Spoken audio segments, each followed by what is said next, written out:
Have you ever wondered about the different types of investments? Investments aren't just about stashing your money away in a bank. They're about making your money work for you, multiplying it, and securing your financial future. They're the backbone of financial planning, a crucial element of wealth creation. But what exactly are these investments? Well, they come in various shapes and sizes.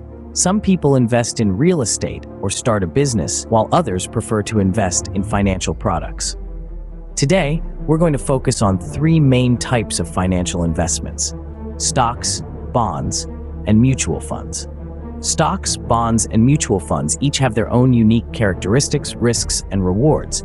Understanding these differences is the first step to making informed investment decisions. It's the key to unlocking the full potential of your hard-earned money.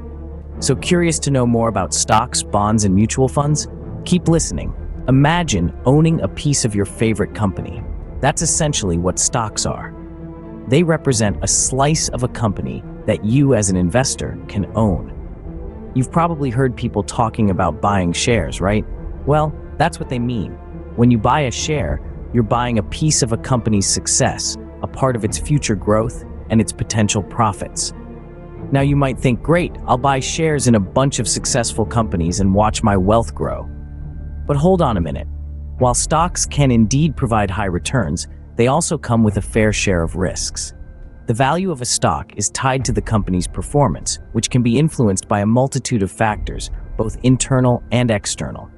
So, while stocks can skyrocket and make you a tidy profit, they can also plummet and leave you nursing a loss. In short, stocks are a bit of a roller coaster ride, exhilarating but also potentially stomach-churning. So, how can you mitigate these risks? Welcome to the world of diversification. It's like the old saying goes, don't put all your eggs in one basket. By spreading your investments across different companies and industries, you can cushion the blow if one of your stocks takes a hit.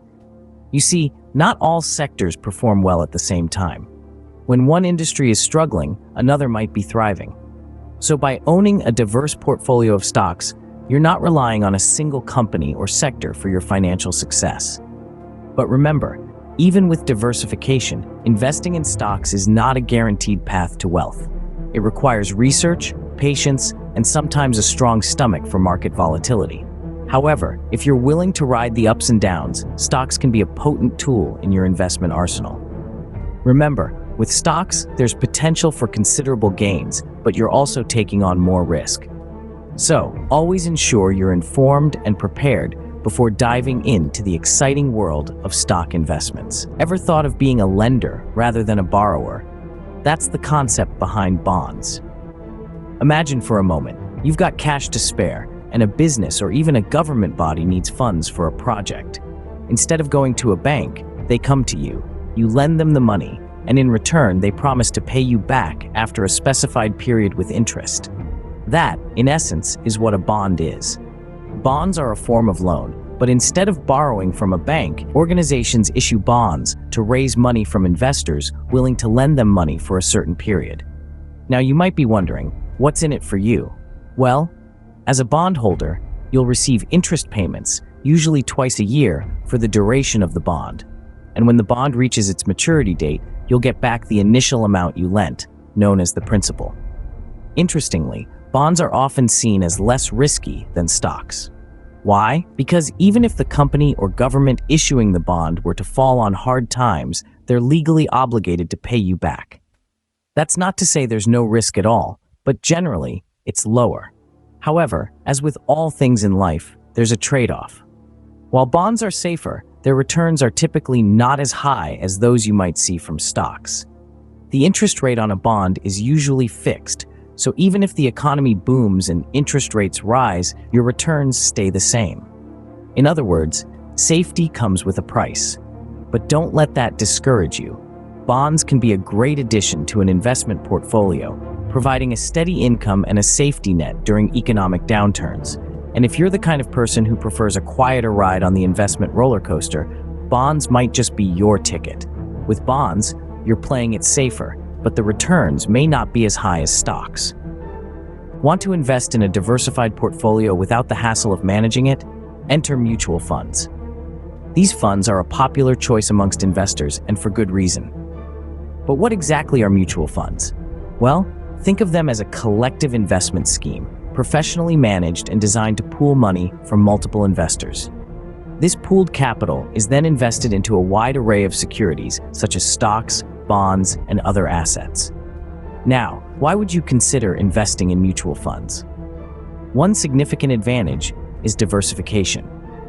When you invest in a mutual fund, your money is spread across a range of different securities. This diversification can help to mitigate risk, as the performance of one security won't dramatically sway your overall investment. It's like the old saying goes, don't put all your eggs in one basket. Another perk is professional management. With mutual funds, you have experienced investment managers at the helm, making decisions on where and how to invest the pooled money. This takes the burden of research, selection, and monitoring of securities off your shoulders, offering a more hands-off approach to investing. However, it's not all sunshine and rainbows. Mutual funds come with their own set of costs, primarily in the form of fees. These fees, known as expense ratios, cover the fund's operational costs, including management fees, administrative fees, and other expenses. So it's crucial to factor in these costs when considering the potential returns on your investment. Additionally, the varying risk levels of mutual funds should be taken into account. Different funds have different investment strategies, which in turn influence their risk levels. Some funds may focus on high-growth, high-risk stocks, while others may opt for more stable, low-risk bonds. Therefore, understanding the fund's investment strategy is key to aligning it with your own investment goals and risk tolerance. Mutual funds provide a hands-off investment approach, but always be aware of the fees and the fund's investment strategy. After all, knowledge is power, especially when it comes to your hard-earned money. Now that you're familiar with stocks, bonds, and mutual funds, how do they compare? Let's start with potential returns. Stocks, as you may recall, can offer high returns, especially in the long term. But remember, they're subject to market volatility, and there's no guarantee of return. Bonds, on the other hand, are considered a safer bet. They provide regular income through interest payments and return the principal amount at maturity. However, the returns are usually lower than those of stocks. Mutual funds, meanwhile, offer a middle ground. They spread the risk across various stocks and bonds, potentially providing a decent return without exposing investors to the high risk associated with individual stocks. Moving on to risks, stocks are at the top of the list. The value of a stock can fluctuate dramatically, and there's always the risk of losing the entire investment. Bonds are generally less risky. Although bond prices can fluctuate, if you hold on to a bond until maturity, you're guaranteed to get your initial investment back, plus the promised interest. Mutual funds, again, offer a balance.